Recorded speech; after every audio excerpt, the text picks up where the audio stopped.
Welcome back to my YouTube channel. Ngayon naman guys, may isi-share ako sa inyong home remedy regarding sa gamot para sa ubo't sipon ng aking baby. Kasalukuyan kasi ngayon siya guys na may ubo't sipon. Pero ilang days na din naman. Saka ilang days ko na dito, mga 2 days ko na dito ngayon ginagawa ang malunggay at saka yung kalamansi. So, ang una natin gagawin guys ay himayin natin yung malunggay, yung dahon ng malunggay. Ginagawa ko ito guys mula noon ba nung baby pa siya kasi mas komportable ako. Ito yung pinapainom ko sa kanyang organic na panggamot sa kanyang ubo't sipon. Kasi kahit na ako noon lumaki lang din sa mga organic na mga gamot pag mayroong mga sakit-sakit sa probinsya. Kaya hanggat maaari, kung makaya lang din naman ng mga organic na home remedies, gagawin ko guys. Saka hindi rin siya maselan painumin sa mga ganitong klaseng gamot. At hindi ka mangangamba sa mga side effect kasi organic siya guys. Kaya no to worries mga mommies.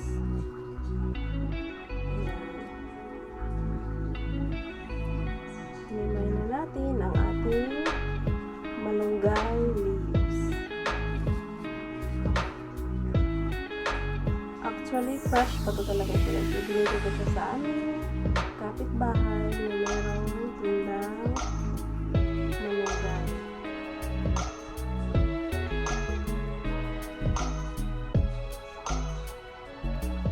So, ayan. Naka-ready na ang ating hinimay na malunggay.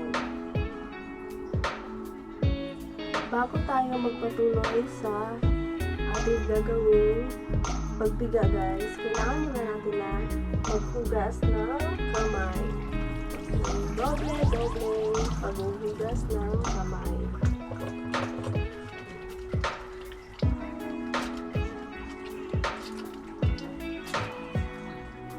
Kasi kinakamay ko ito guys yung pagpipiga ng ating malunggay.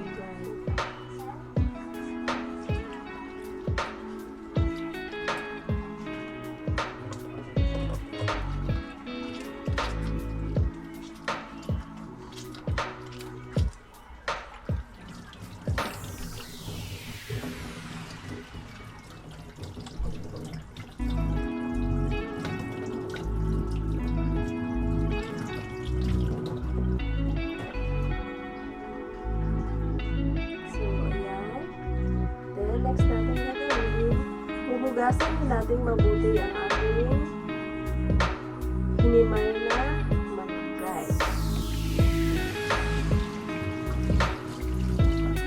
Kailangan lang natin ito guys, hugasan na ilang minuto para make sure na malinis ito.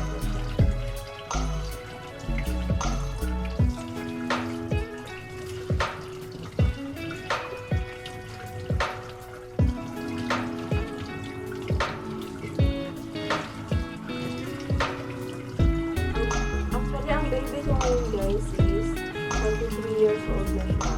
So ever since nung mga months pa siya, nagagawa ko ito. So meron siyang ubo't sipon.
pwede na natin siyang pigain. So, ayan guys. Kukuha tayo ng malinis na lagayan. Yung ilalagay natin sa atin bago tayo magpipiga ng ating malunggay.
Next naman guys ay yung kalamansi.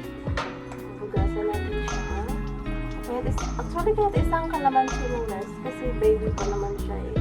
Pwede na yung isang kalamansi.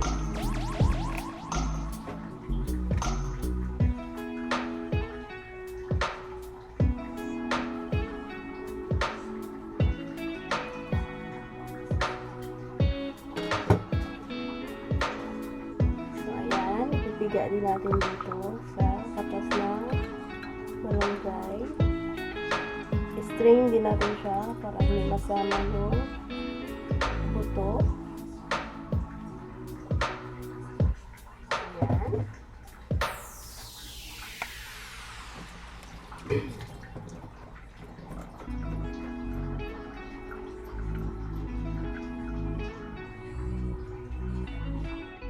So, ayan guys, ito ang magiging itsura ng ating malunggay with kalamansi. Ilalagay ko lang siya guys sa kanyang pag-iinuman. Tapos, ipapainom ko nito sa aking baby. So, ayan guys, papainumin ko na ang aking baby ng malunggay with kalamansi. Oh, ayan. Atat na siya guys. Kasi sanay na siya. Yung technique ko lang na i-share guys is binibigyan ko siya ng powdered milk niya. Pang chaser para hindi masyadong ramdam yung lasa ng kalamansi at malunggay. Diba? Kaya may ubos sipon, makulit pa rin siya guys. Ganun siya ka-hyper. Sit down mama. Sit down dito. Yan. Drink ah. Careful. Unti-unti lang.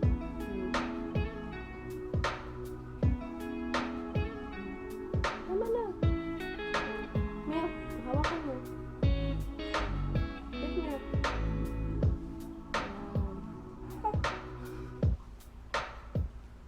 Ito yung chaser niya guys. Yung powdered milk niya. Kasi sanay din siya na pinapapak. Kaya ito yung binibigay ko sa kanya.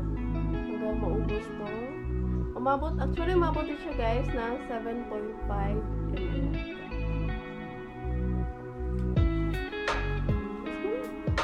Enough mo na. Yummy milk?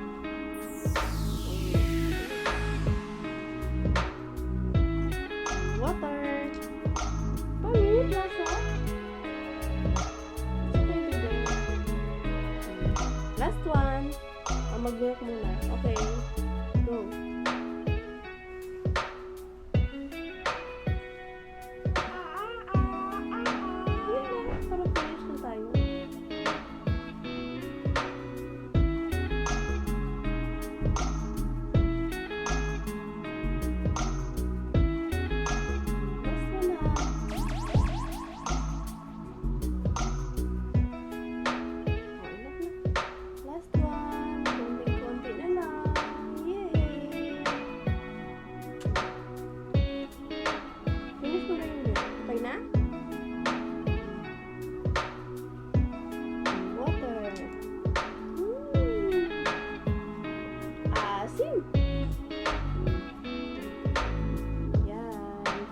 Guys, naubos na niya ang ating malunggay at kalamansi.